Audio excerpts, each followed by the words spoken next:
Edition of the Macon Georgia Spotlight. I'm your host, Jack Ellis. Wish you a very happy holiday season and a very happy new year.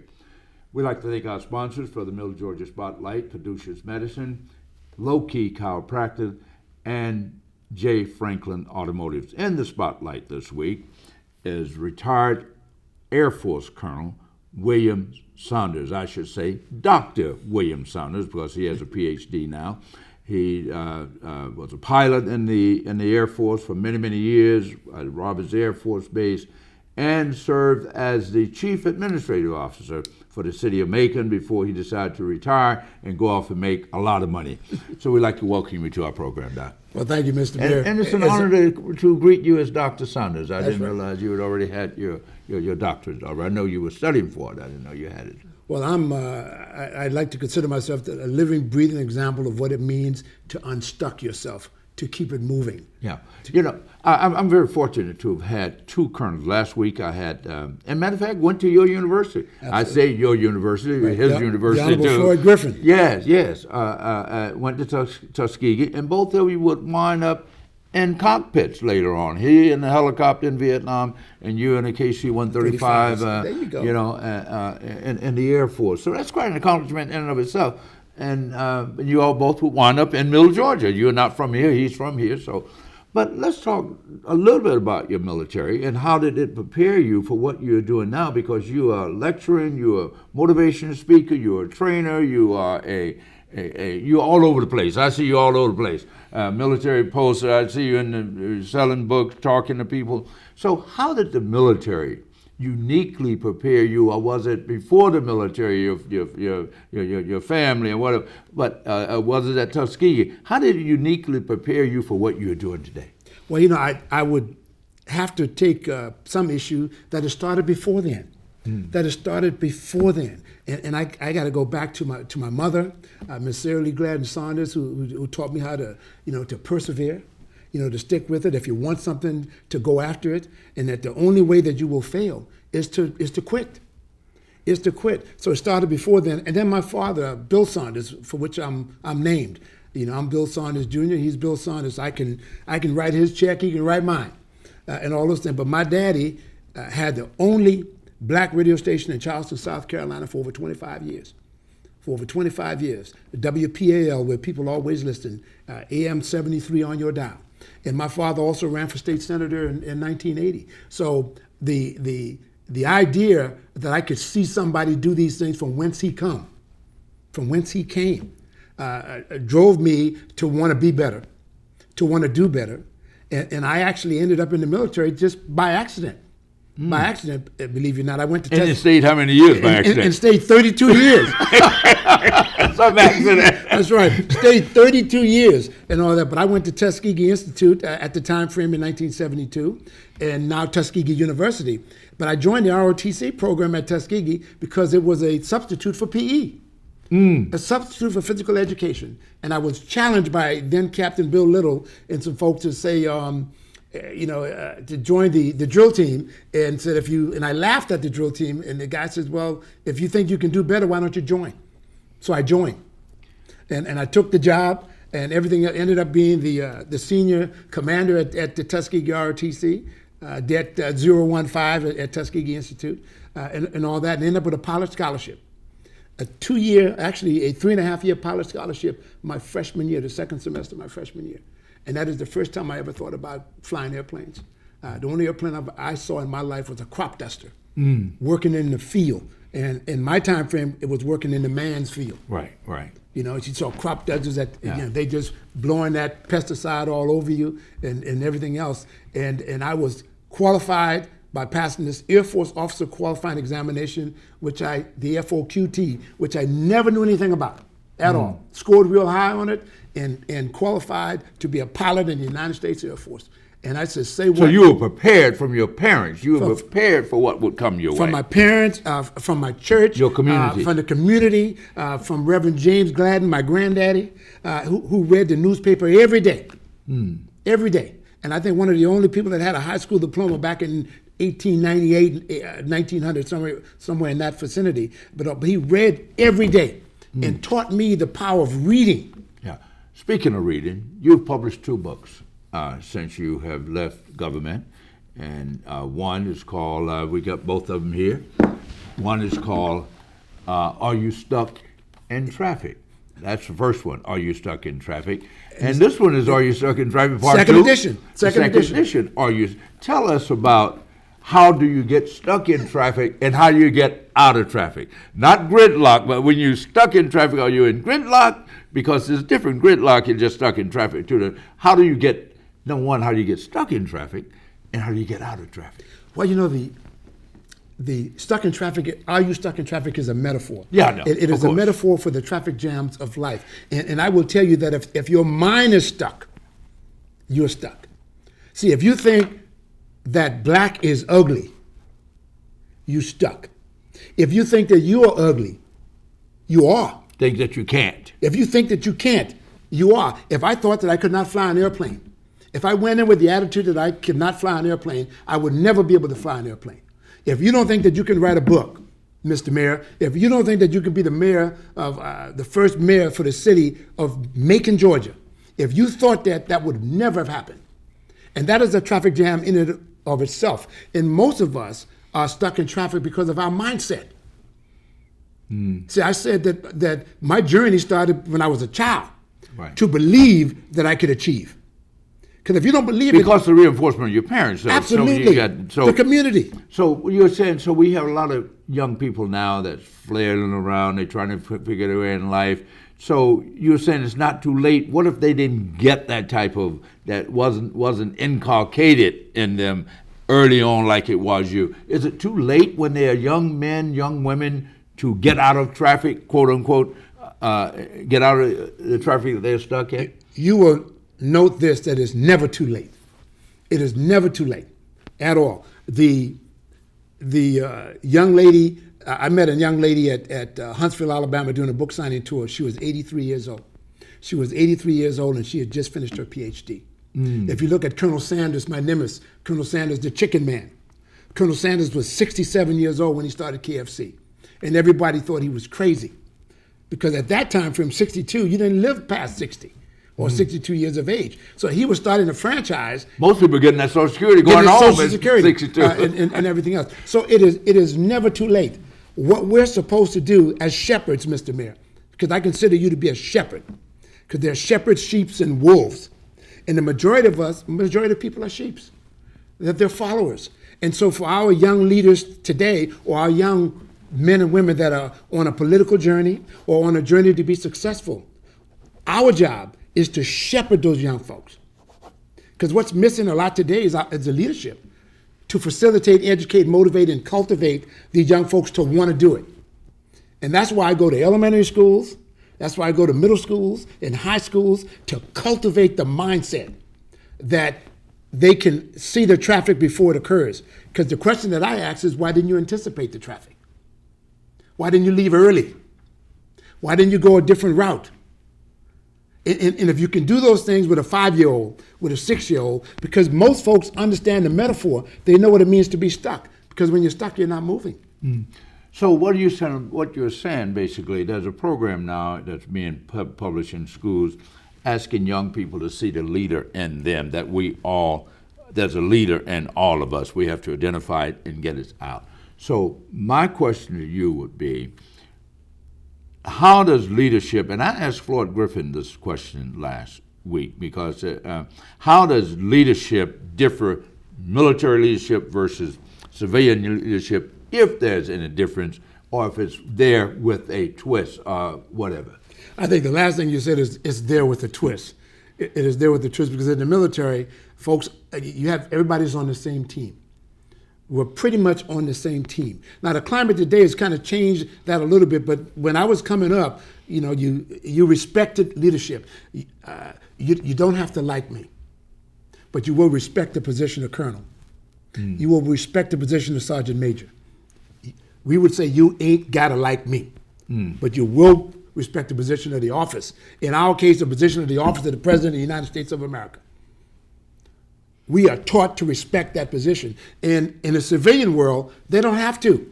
They don't have to. There are consequences for disrespecting the position of a colonel or the position of the office that a colonel holds.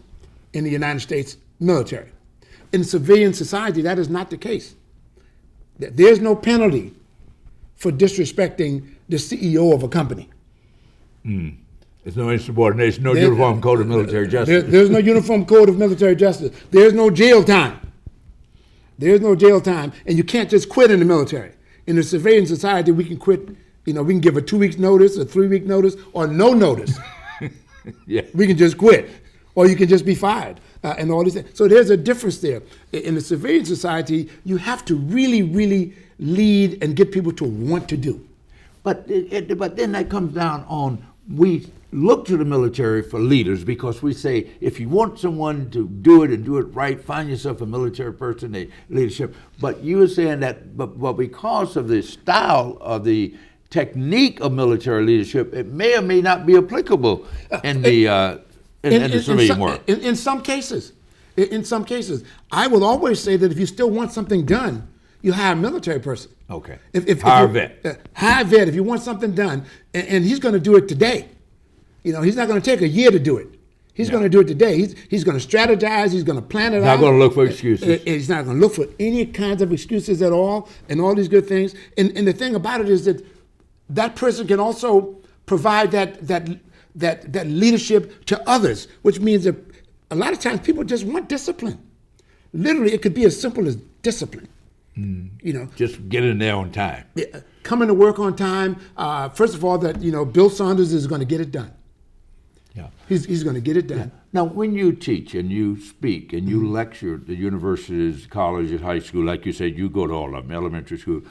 When you're speaking of leadership, when you motivation is speaking, what's the core thing? I know Zell Miller had the core values when he was in the Marine Corps. When he spoke as Lieutenant Governor, he said there's certain core things in the Marine Corps that just everything else revolves around. So what are the core values that when you are teaching and speaking to young people around the country now, what are some of the things that just you're not going to compromise on when it comes to leadership or motivation, getting people to where you're trying to get them to be? I always believe that you have to know what it is that you want to do. I truly believe that you have to have it in your heart to know your desires, your goals, your purpose. Find your purpose-driven life, and try hard not to compromise that, because there are things in life that will compromise that. I think that when you all were probably talking with my good friend Mayor Floyd Griffin, is that people will always challenge you. There's envy and jealousy. My goodness, Jesus was crucified by people that knew him. By people that knew him. And I always fall back on that a prophet is without honor except in his own kingdom. Except in his own kingdom. Jesus was revered everywhere he went except home. When he came home, they crucified him because of envy and jealousy. So my thing is to know who your friends are. Know who your friends are. Understand what it is that you want to do. And friends come but once or twice in a lifetime. You may have 1 or 2 friends your entire life. So do you subscribe to the old theory, keep your friends close, but keep your enemies closer? Give your enemy the bed. Absolutely. I subscribe to that. Now, clearly there limitations. On occasions, you got to. That doesn't mean you're going to bring a burglar in your home. Yeah. Keep them closer. What I've learned from the military as a pilot is that we always analyze every situation and take the proper action. I actually drive the way I fly. I live the way I process information and data as I process it in the cockpit of the airplane. You always analyze, in an emergency, analyze the situation and take the proper action. So in life, every day is different, Mr. Mayor. Every day is different. So you have to analyze every day. The process for me is to analyze what are the givens? What are the knowns? What can you do to facilitate you achieving your goal? And then what are the things that presents itself as a challenge? And can you overcome those challenges? Analyze the situation and take the proper action to make it happen. Yeah. And if you do that I do that for everything. That's a good tidbit, and I made a note myself. But you mentioned earlier about we hear about ministering, and we hear about minister, the prime minister, the foreign minister. You subscribe that we're all ministers. Absolutely. Every leader is a minister. Do you have to be a leader? Do you have to be a leader in order to be a minister? Or are we all, quote unquote, ministers if we are involved with other people, period? Mr. Mayor, there's a testimony for me that goes with that, because I had to learn that term. I was always approached with the idea that you look like a minister. Are you a minister? And I would say, no, I am not a minister. I am for profit is what I said. And I had a pastor in Montgomery, Alabama about 10 years ago that said, Colonel Saunders, let us look up the word to minister. And as soon as he did that to me, I got it. That to minister is to serve, to facilitate, educate, motivate, cultivate, to plant a seed, to plant an idea. And that's what to minister is all about. So all of us minister. If you are a father, then you need to minister. If you are a husband, you need to minister. If you are a community leader, you need to minister. You and I right now are ministering to one another. You and I ministered when we met each other back in 2004. Yeah. We ministered then. To help each other. You would inspector general at Rollins Air Force Base. I guess you would minister a lot of people. You always hate to see the IG come in. Yeah. But to minister it's all about service. It's all about service. And I also had to learn. I had to go back to the Bible and start reading a little bit for myself. That in Ephesians 4:11, it talks about an apostle, a prophet, an evangelist, a pastor, and a teacher. What you and I are, sir, are teachers. Now, Floyd Griffin, Colonel Griffin, I respectfully, Mr. Mayor Griffin, he told me what led him to drive his book, because he wanted to tell his story before someone else would tell it, to make sure you get it right. Now, you've written 2 books. You're not so much about you, but you're talking about people in general, how you get things done, how do you be a better person, how you be a successful person. What led you to write your book? That's an interesting story, because I'm a speaker. I always wanted to speak like my dad. I wanted to make money talking. And so all my speaking buddies said, you need to write a book. And I said, I'm not writing no book. If I want to write a book, I'll be an author. But if the good Lord wants me to write a book, he'll hit me on the head. I got hit on the head, got stuck in traffic going to Atlanta, Georgia at McDonough. At exit 218, sat there for 2.5, 3 hours. And I watched a guy have road rage. Got out of his car. I mean, he was beating his car up. But what I saw in the mirror was the fact that the more he beat his car up, we still didn't move. So the light came on. How many people are stuck in traffic with their lives? Mad. How many people are going to work every day, frustrated with their job, and they're not moving? And why didn't they anticipate again? Why didn't this guy anticipate this traffic? Because for whatever reason, he wasn't going to make it to wherever he wanted to go.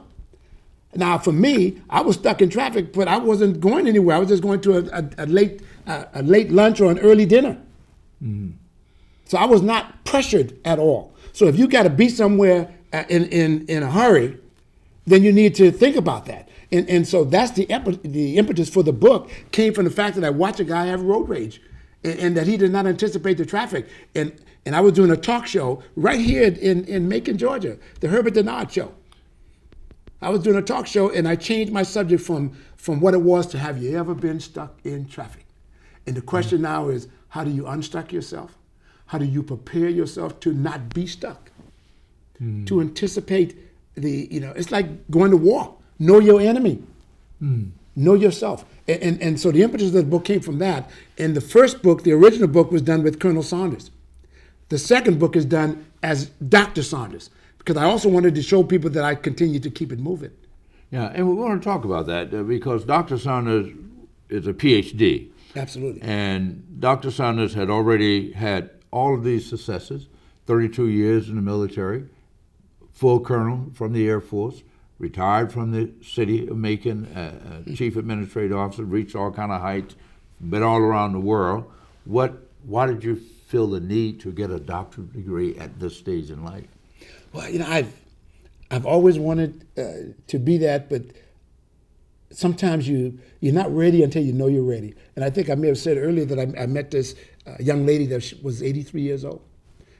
And I'm the motivator. I consider myself to be a motivational speaker. This lady motivated me that day. She was 83 and she had just finished her PhD. So I've always been on the fence. I've had guys that have completed their PhD, their doctoral program, and I wasn't ready. But I was ready that day. You were prepared. The foundation had been laid. Absolutely. So the key to young people, you don't know what you want to do later in life, but prepare yourself today. Just in case. Just in case. Just in case. And it says, when opportunity knocks, you have to be ready. And to work on a doctoral program is no joke. It is no joke at all. I did 4.5 years. 4.5 years, one class at a time, one semester at a time. And then your family's got to be involved because what will happen is if you're not ready yet, then anything will deter you from achieving your goal. Did the GI Bill help you with the? Absolutely. Did it? Absolutely. Oh, okay. The post 911. I was joking, but so you went to? Got a PhD using the GI Bill. Absolutely. The post 911 GI Bill was available for me because I'd never used my GI Bill at all.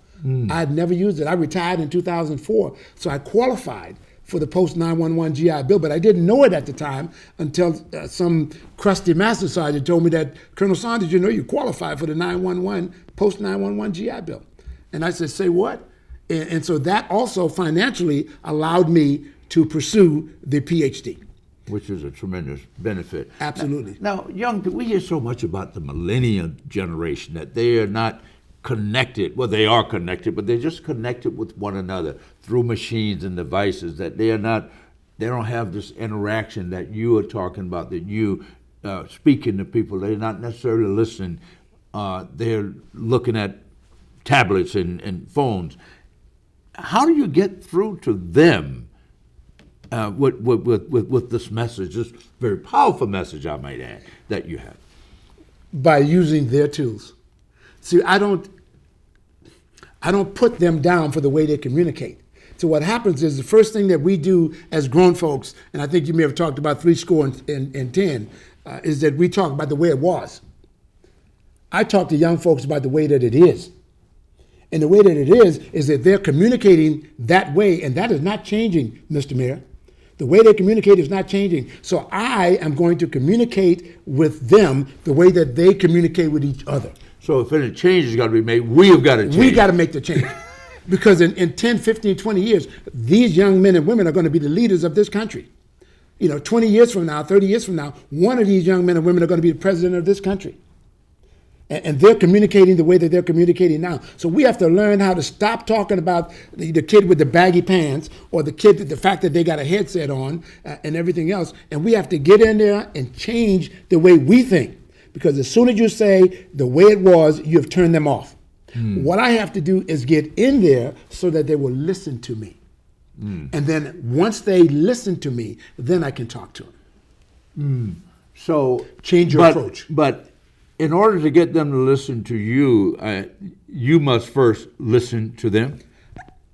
I think it's a compromise. Yeah. I think that in order for me to talk to young folks, I have to talk to them the way that they talk. So you have to know how they're talking. The only way you know how they're talking is listening to Isn't that military, know thy enemy? Yeah. Know thy enemy, know thyself?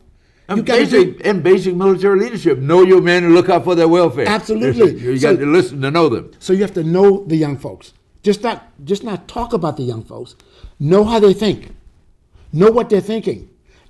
I pride myself in being technically savvy.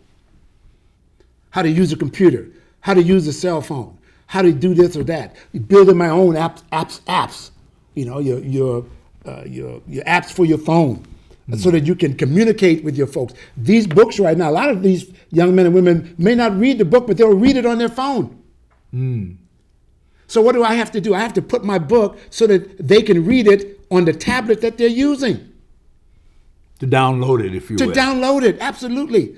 So to make it viable so that they can read it while they're walking, while they're sitting on the bus.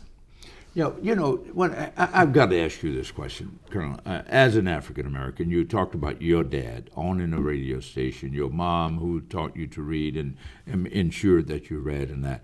What we have in this town, and Macon is no different than a lot of towns, Chicago, Detroit, we are microcosm, Baltimore.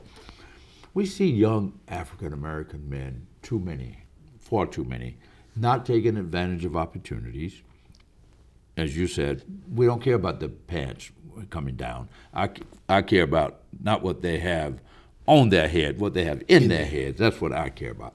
So where did this big disconnect come from, and how do we get it back together to get these young men to see that the power that they have if they would just prepare themselves and be prepared for opportunity when it comes? Yeah, I am a little bit different, Mr. Mayor, because maybe I didn't ask the right question, but the issue is before us. I do feel you on that, but I also believe that many of our young men and women are doing very well. Many of them are. And a lot of times we don't. But too many are not. We don't enunciate that, and then we have to watch who's telling our story. I think you may have talked about that last week. Is it who's telling our story?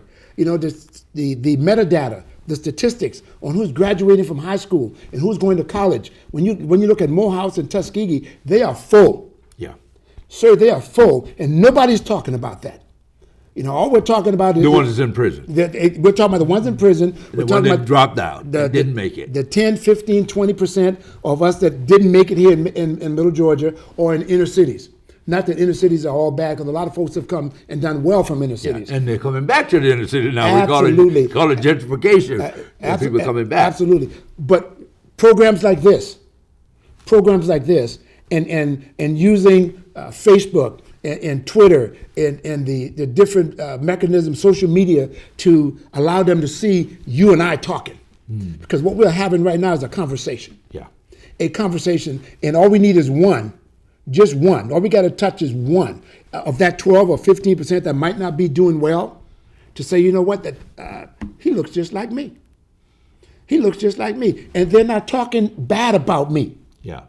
They understand my plight, that there may have been a missing father or missing mother, because, the grandmother that raised them and all these kinds of things, is that you and I are here and we're talking positive. Because I'm going to talk positive even about the men and women that might be in prison or their mind might be in prison, that we're going to talk positive, that there's some way to help them. And that's what we need to do, is spend a little bit of time talking about how we can help and not how not to, and also being able to understand the data from our perspective, tell our story, and not let somebody else tell our story, because we're always going to be in the news, because, they build prisons based on how many of us are going to go to jail. Yeah. And we don't build colleges. Yeah. We have a few minutes left, but you have said a mouthful here about you and what young people, how they relate to us and how we need to relate to them. So just as you said, just by showing up, that you are saying what you've said in so many words and what Floyd said last week, and nothing special about us. No.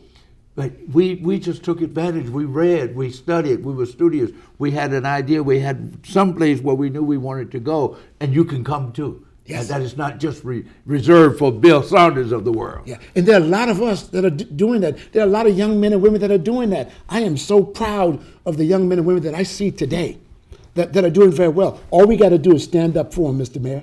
Just stand up for them.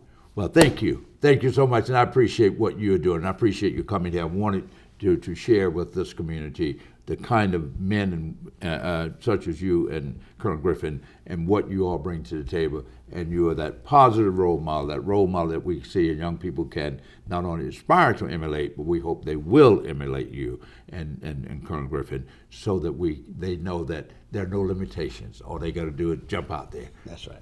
And don't get stuck in traffic. Don't get stuck in traffic. Thank you so much. Thank you for the opportunity. Yeah, thank you. We've been talking with retired Colonel Bill Saunders, retired Air Force Colonel, a pilot, and an author of the book, Are You Stuck in Traffic? Or the other one, Don't Get Stuck in Traffic. And he's a motivational speaker, live here in Middle Georgia, and we appreciate him. And we appreciate you all joining us.